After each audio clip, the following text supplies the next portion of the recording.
Hey guys, what's up? Welcome to this episode of the Next Step Podcast. I'm your host, Allison Lee Simmons, and today we're going to dive into something that I know every business owner can relate to. And that is the desire to have not just successful business, but to build a healthy, successful business. Because I think that if you've been in business for a hot minute, you have heard a story or you know someone personally who you thought was killing it. Then all of a sudden, they're gone. They shut down, they disappear, and they start sharing the behind the scenes of what they've been going through and how unsustainable the business they built had become. I don't want you to experience that. My entire job as a business manager is to help my clients not experience that. So, I want to take you through today the four phases that I actually bring my clients through that I also have worked through so that you too can build not just a successful business, but a healthy, successful business. Because there are four phases that we all need to go through that are completely necessary. And I'm going to lay them out for you here today. But before I get into it, I'm going to just share a little personal anecdote that will lead into it. You'll have to hang with me as to how I connect all things, but I'm a storyteller, y'all. Okay. So I recently got back from a road trip with my family, y'all. 16 days, 8 states, 6,000 miles in my husband's truck. We are currently living the RV full-time lifestyle. If you're watching this on YouTube, this is a fake background, but we did not take the RV. We actually decided that since we live in the RV full-time, we were going to enjoy hotels. We were going to enjoy real showers and all those sorts of things. So this was a road trip without our RV, all hotels, all the things. And one of the things that my husband did when he planned this trip out was he made sure that he included the Grand Canyon in our trip. This has been a bucket list item of mine since college, where I went to the Grand Canyon on spring break with some friends. And because I had some whiners in the group who didn't want to hike it, I didn't get to hike the Grand Canyon. And I was super disappointed. So my husband surprised me and planned an entire day at the Grand Canyon specifically so that we could hike it. And I was super excited, y'all. I got to tell you about this experience because my business brain never shuts off. Over 20 years, I've been wanting to hike the Grand Canyon, and my brain was still thinking about how that hike related to business and business growth and business sustainability, because that's just how I am. Here's what was running through my head during this hike. So, beginning of the hike, right? My husband has the map of all the trails. There's tons of trails you could take based on difficulty and time and all the things, right? Weather. So, he has a map of the trails. We picked one out based on what we felt the ability of, us and our three children could do. We packed the backpack we had full of water bottles. I don't even know how many water bottles were in there, but literally like busting at the seams, full of water bottles. We found the right bus route that we need to take, and we're off. Right? This is your planning phase of your business. I don't care if you're establishing your business from the beginning and you're planning who your target audience is and you're planning your offer and all the things, right? Or you're a seasoned business owner and you're simply planning to level up the next level of your business, right? You have a planning phase, right? So now we get to our trail. And at the top of the trail, there is another map that shows the three different points along the trail where you can choose to stop and turn back around. Okay, so the first point is the ooh ah point. Imagine what everyone does at the ooh ah point, right? Ooh ah. It's 3/4 of a mile round trip, which is like, that's not much. But when you're doing it in the Grand Canyon, that's a lot, y'all. The second point was Cedar Ridge Point. Okay, that was a 3-mile round trip hike. And then, y'all, the third point was called Skeleton Point. They named that one very aptly because they were trying to scare people away. I think it was like an 8-mile round trip hike. And it said, like in big letters, high difficulty and all the things. So we're thinking, okay, we're at the very least, we're going to Ooh Ah Point. We can't wait. We start hiking. We're amazed by the views and we're just trucking down, y'all. We're just moving. And I'm thinking, in business, this is that initial excitement of growing, right? You get that first order of your product, or you get that first sign up for your program, or you get that first client who says, yeah, I'll pay you. And you're so excited, right? And you're thinking, ooh, ah, I can do this. No, that's exactly what we were doing during this first portion of our hike. We get to the ooh-ah point. We take our pictures, right? We drink a little water. We're super excited. And there was a lot of people at the ooh-ah point, y'all. A lot of people. And we were like, we don't want to stop. Like, we're in great moods. We have a great energy level. We started really early, right? So the sun was still on the far side of the canyon and it hadn't actually hit the path we were on. So we were hiking in the shade. So we weren't hot. So we're like, no, no, no, we're going to keep going. So we decided to go to Cedar Point. So remember, Ooh Point was 3/4 of a mile round trip. So it's less than a half a mile, it's like a third of a mile. We're going to go to Cedar Ridge, which is a 3-mile round trip, which means we have to go a full mile and a half down into the canyon.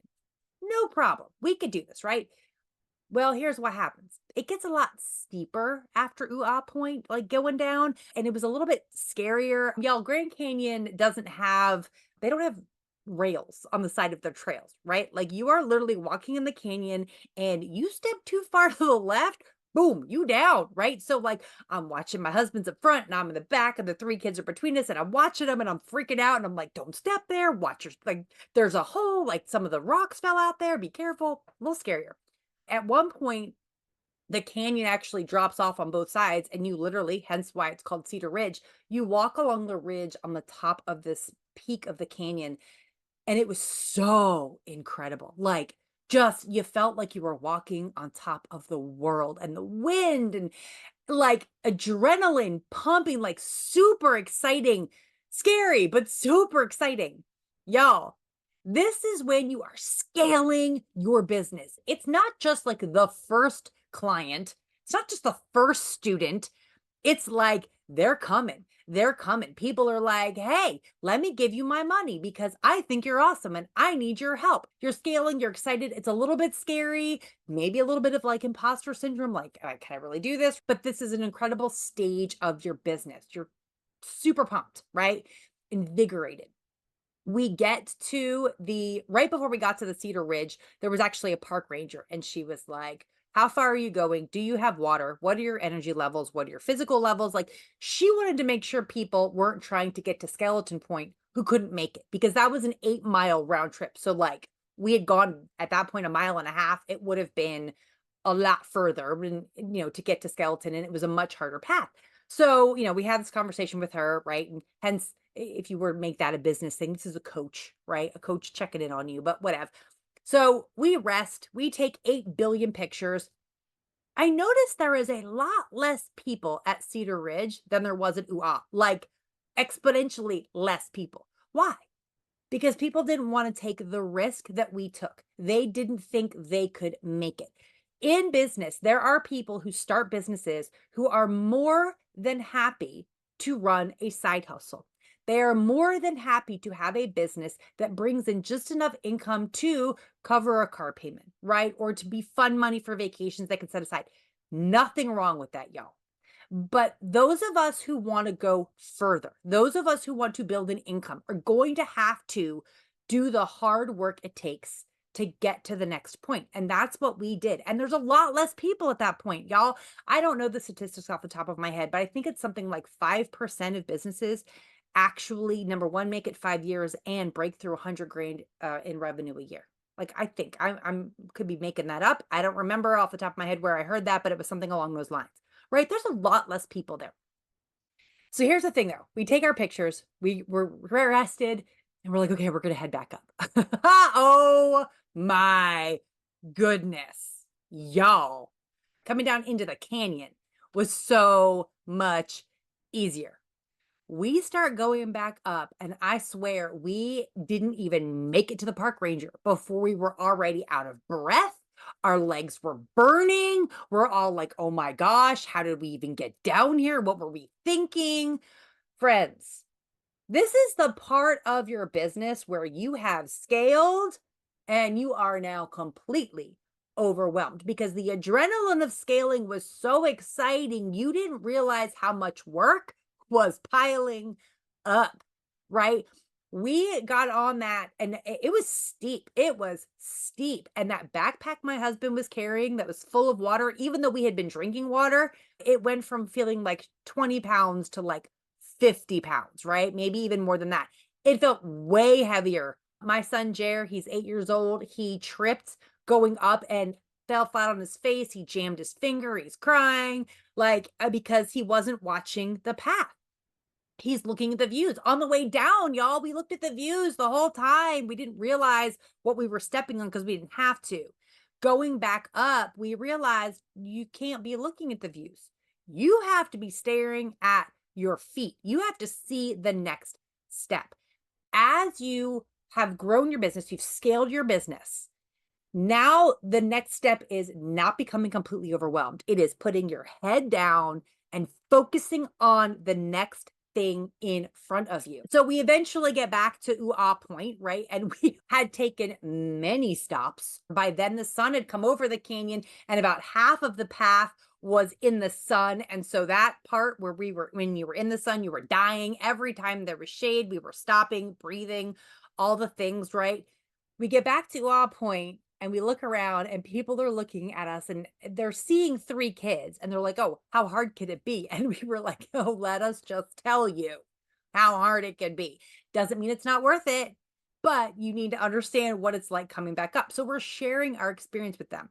Okay, where is this in your business? This is you sharing what you've gone through in your business with others. This is networking. This is building friendships, biz besties, all the things so that you can help others decide if this is right for them, right? It doesn't necessarily mean you're coaching them. You're just sharing your business experience, right? And then from Point back up to the top, it was less than, it's like a third of a mile, like I said before.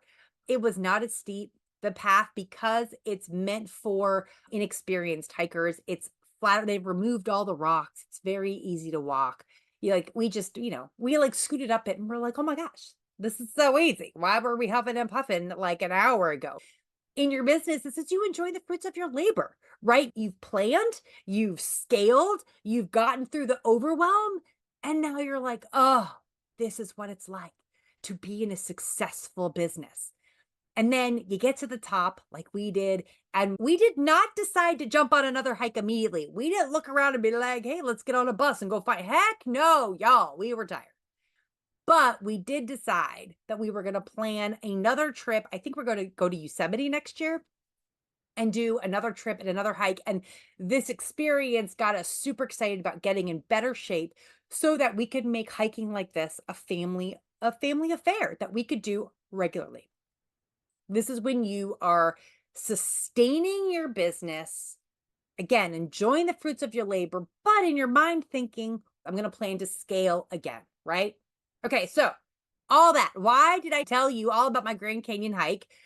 Because, as I said, business is a lot like that. You start with a plan, you're full of excitement, right? You're ready for the challenge. And then as you begin to grow, you begin to scale, things get harder. You feel the weight of the journey on your shoulders. You're exhausted. Maybe the stress is starting to take things out of you. And sometimes it takes more out of you than you expected, right? Sometimes business, it's not as the whole idea that being your own boss sounds sexy, y'all. Sometimes it sucks. All right. Sometimes it sucks. And it's just not as fun as it sounded at the beginning of the whole, oh, I'm going to go out on my own and be my own boss. Right. But just like that steep climb back up the canyon, it's totally worth it in the end, right? Once you gain the perspective, right? Once you figured out how to work smarter and eventually reach that point where you're enjoying the fruits of your labor, that is when you go back and you realize you've worked yourself through 4 phases of business. And now I'm going to get into the nitty gritty of what those actual 4 phases are, because as we come into Q4 of 2024, or whenever you're listening to this, people tend to set goals all around scaling, and they forget that that's not the phase of the business they might need to be in, or that they're not in, and they need to be focusing somewhere else. So I'm going to walk you through the 4 phases of business now, a little more technically, that I take my clients through and what we do in those phases and why they're important. So here we go. Phase 1, strategize, right? This is the phase where we're laying down the blueprint for the next level of our business. This could be the first level if we're just getting established, or it could be the next level if we've already been in business for a few years. It's exciting. It's this visionary moment where you get to dream big and you get to imagine all that could be. Now, a lot of us want to stay here. Like, this is the safe phase, y'all. Strategize is the safest phase of the four because we are not doing anything yet. We're dreaming, right? And I understand that market research can seem daunting, but again, market research is not scary, right? We're getting to know our target audience. We're developing a new offer. We're refining a current one, right? We should be doing a SWOT analysis, identify your strengths, your weaknesses. What are the opportunities in front of you? What are the threats that you need to worry about? This is not just for big companies, y'all. Even small businesses need this kind of clarity during the strategy phase. So you have your big dreams, you've done your SWOT analysis, and now part of this phase is breaking down those goals into milestones, right? Breaking down those milestones into actionable tasks because what is a goal without a plan, right? It's nothing. So we want to have that goal, the milestone, the tasks, and then we want to make sure that we are assigning roles, right? Who's doing what task? When are they getting done by? What's the accountability that we're putting in place to make sure things go forward? That is all done in the strategy phase. What's the next phase? Phase two. Here's where the rubber meets the road, y'all. It's the scaling phase. It's where you start to put the strategy you just made into motion, right? You made the blueprint for your machine. Now you're going to build the machine based on the blueprint. Now, let me be real with you, okay? This phase is both the hardest phase and also the most fun phase, right? Why? Because it's hard because things never tend to happen as fast as we want them to, right? We might not scale exactly how we envisioned we'd scale, right? But it's also fun because there's nothing more validating than watching your audience engage with your offer and realizing that all that planning you did wasn't for nothing. Realizing that the offer that you're putting out there is valued by your audience and people want to pay you to do what you do best, right? But here's the deal. You can't skip the hard stuff and just get to the fun, right? It's a bit of a roller coaster. It's always a roller coaster, right? Because like I said, it doesn't happen as fast as you want, but scaling isn't about guessing and changing your offer every other day and changing your marketing every other day, right? It's about understanding that you may not get the results you hoped for, but if you stay consistent with that plan that you put in place, you can make adjustments and tweaks as you go. Now, I will say this. If scaling did not work out, right? Let's say you did the plan and then you went to scale and for whatever reason, the offer didn't work, it didn't land, you didn't get the signups you were hoping for, whatever. This would be a good time to, yes, go back to the strategy phase.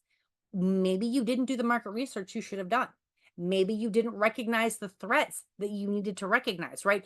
So I would never suggest you scrap it and like, but no, I'm going a completely different direction, right? But what you need to do is go back to that strategy phase and you need to really look at the pieces of the puzzle that you were missing and get back to planning so that you can try to scale again. Imagine if after we had crossed over that ridge and we got to Cedar Ridge Point, we had not stopped to rest, but we had immediately turned around and headed back up the mountain. Or worse yet, had decided for some crazy reason to go to Skeleton Point, which that is why they put a ranger there to make sure that people didn't try and do that, right?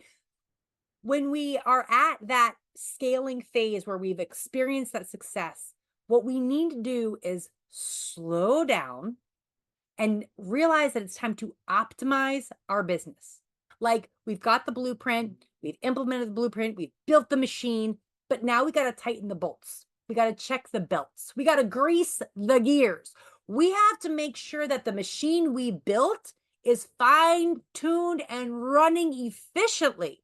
So what does this look like in your business? Well, what's working? What's not? Is this your marketing? Is this your operations? Is this the client experience? It's like doing a diagnostic check for your business. We're not reinventing the wheel here. We're just making sure that everything is working at optimized capacity, right? And so Here's a tip, right? I don't want you to skip this phase because a lot of entrepreneurs, they get into this shiny object syndrome, right? And they want to jump back to strategizing. They want to go to the next big thing. But without optimizing, you're really just building on shaky ground, right? You don't have a foundation that is solid. What if the next strategy, the next scale doesn't work? Without having a firm foundation, you're likely going to crumble your business. Now, here's the other side of that. Let's say the next scaling opportunity that you put in place is huge. Maybe it does take your business to another exponentially huge level, but you still don't have a good foundation.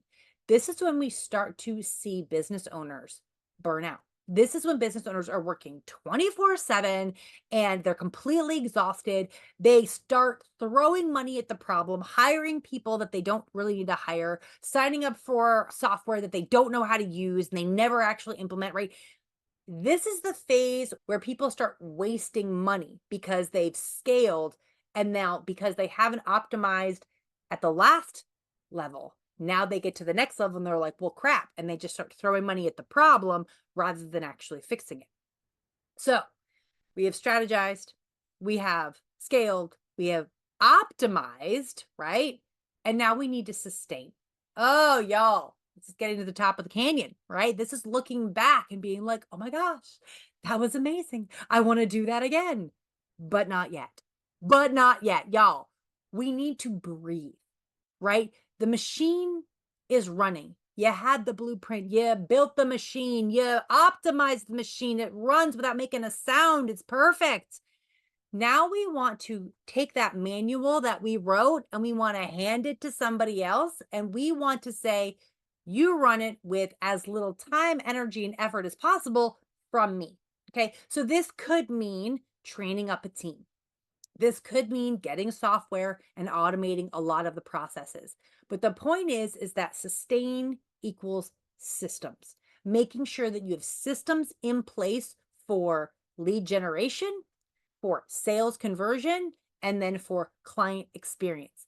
Those three systems need to be put in place during the sustain phase so that you are not completely overwhelmed with all the things as your business grows. Because growth is great, but sustainability is key.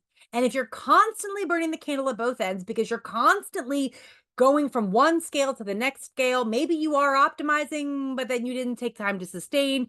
Friend, you're not building a business, you're building a time bomb. Okay. This is the phase that keeps you from burnout. It keeps you from exploding your business and destroying everything that you've built.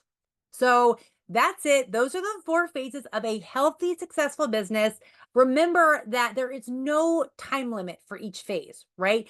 You do need to be wary that you don't spend too much time in the strategy phase because it's the comfortable phase, right? You want to make sure that you don't spend too little time in the scaling phase because you get frustrated and don't want to give it the time that it needs.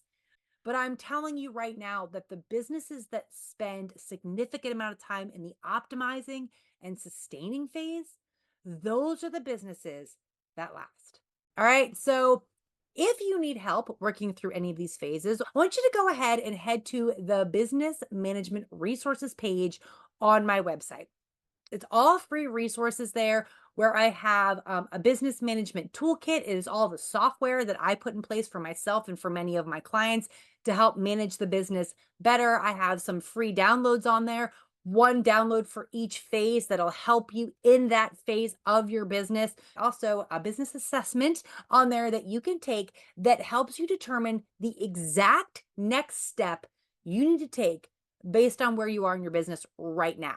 No email required until the end of the assessment, should you want a personal email back from me regarding your results. But it's literally instant feedback. I ask a question, you give an answer, you get an immediate feedback on the next step you need to take based on your answer. So that is at AllisonLeeSimmons.com/resources. That link will be here in the show notes for you. And if you think that, hey, Allison, this all sounds amazing, I need someone to hold my hand and take me through because being my own boss sounded super fun, but man, it kind of sucks sometimes. And I could really use a thought partner to take me through this growth process. then go ahead and reach out and let's book a 30-minute strategy call. Totally complimentary. We'll talk about what it is that you really need and maybe see if working together so I can help you is the best fit. All right, y'all. I want you to go out there today and I want you to think about how you can be your own boss better. See you next week.